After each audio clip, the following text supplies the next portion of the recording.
Next question is explain the phenomena involved in the passage of material across the cell membrane.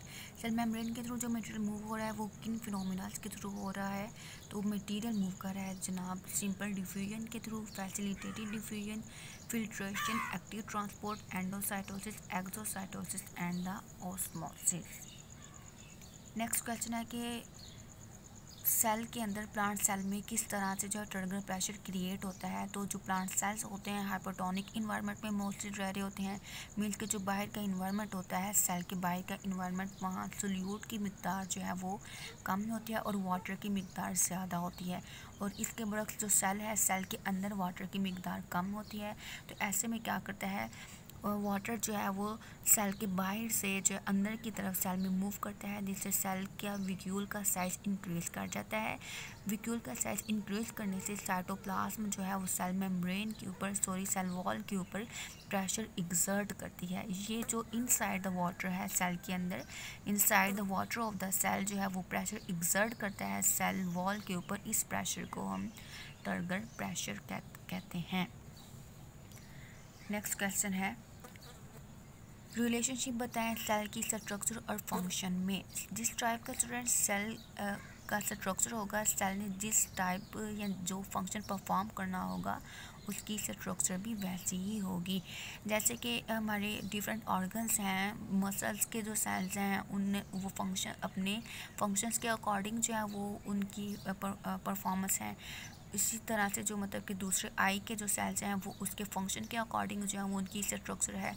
इसी तरह से यहाँ पे देखिए बताया हुआ है कि जो बर्ड्स में एग सेल्स जो है ना, एग सेल्स हैवी क्यों होते हैं? क्योंकि एग सेल्स में बहुत ज़्यादा अमाउंट में न्यूट्रिएंट्स प्रेजेंट होते हैं। ये न्यूट्रिएंट्स ज़्यादा क्यों प्रेजेंट होते हैं? क्योंकि इनके अंदर एग्स के अंदर जो डेवलपिंग एम्ब्रियो है या फिर डेवलपिंग चिक है या जो भी जिस टाइप का भी एग है तो उसने उसको न्यूट्रिएंट्स प्रोवाइड करने होते हैं, इसलिए जो एग सेल्स हैं बर्ड्स के वो लार्ज होते हैं। इसी तरह से जो मतलब के नर्व सेल्स होते हैं, चूँकि उन्होंने बॉडी के एक पार्ट से दूसरे पार्ट तक मैसेज ट्रांसपोर्ट करना होता है, इसलिए इनका साइज़ भी लेंथी होता है। आरबीसी जो होते हैं रेड ब्लड सेल्स जो हैं वो स्मॉलेस्ट क्यों होते हैं? बहुत छोटे होते हैं, 8 माइक्रोमीटर जैसे इनका साइज होता है। ये इसलिए छोटे होते हैं क्योंकि इन्होंने स्मॉलेस्ट जो ब्लड कैपिलरीज होती हैं उसमें से मूव करना होता है। इसलिए जो फिर सेल का साइज़ है, सेल का स्ट्रक्चर है वो सेल के फंक्शन के अकॉर्डिंग होता है। नेक्स्ट क्वेश्चन नंबर 11 है कि प्रोकैरियोट्स एंड यूकैरियोट्स में डिफ्रेंशिएट करें या फिर इनमें कंपैरिजन है। यूकैरियोट्स जो होते हैं स्टूडेंट्स इनमें प्रोमिनेंट न्यूक्लियस होता है जबकि प्रो में नहीं होता। यूकैरियोट्स में सारी मेम्ब्रेन्स बाउंडेड ऑर्गेनेल्स होते हैं जबकि प्रोकैरियोट्स में नहीं होती।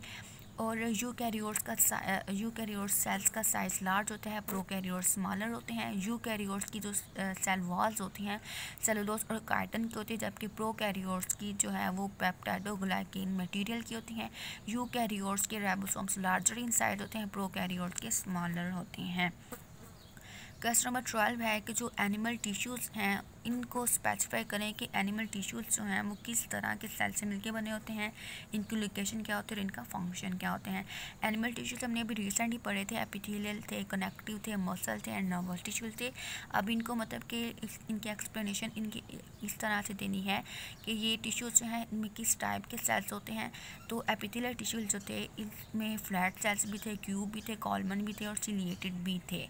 लोकेशन के अकॉर्डिंग देखें तो एपिथेलियल टिश्यूज़ जो हैं वो आउटसाइड द बॉडी प्रेजेंट होते हैं और फंक्शन जो होता है ये क्या करते हैं, प्रोटेक्ट करते हैं बॉडी को। तो इसी तरह से आपने बाकी जो सारे टिश्यूज़ हैं इनको भी इसी तरह से इनकी स्पेसिफिक लोकेशन और लोकेशन भी बतानी है। नेक्स्ट क्वेश्चन नंबर 13 है प्लांट्स के टिश्यूज़ की भी आपने बिल्कुल कम्प्लीटली इसी तरह से जो है एक्सप्लेनेशन बतानी है। मेजर जो प्लांट के टिश्यूज़ हैं वो 2 टाइप्स के हैं, सिंपल एंड कंपाउंड सिंपल और कंपाउंड जो है इनकी भी आगे से फर्दर डिविजन्स हैं। सिंपल जो है इनकी मेरिस्टेमेटिक है और परमानेंट टिश्यूज़ हैं। मेरिस्टेमेटिक भी एपिकल मेरिस्टेम है, लेटरल मेरिस्टेम्स हैं। तो इनकी भी मतलब कि इनके फंक्शन क्या है, इनकी लोकेशन क्या है। जैसे कि एपिकल मेरिस्टेम जो टिप्स पे प्रेजेंट होते हैं और जो लेटरल है वो साइड्स में प्रेजेंट होते हैं। और इनके फंक्शन क्या है कि ये डिवाइडिंग सेल है, ठीक है, डिवाइड करके न्यू सेल जनरेट करते हैं। इसी तरह आपने हर जो प्लांट के टिश्यूज़ हैं इनकी भी इनके फंक्शंस और इनकी लोकेशंस वगैरह भी आपने बतानी है, वो भी आप ऐड करेंगे।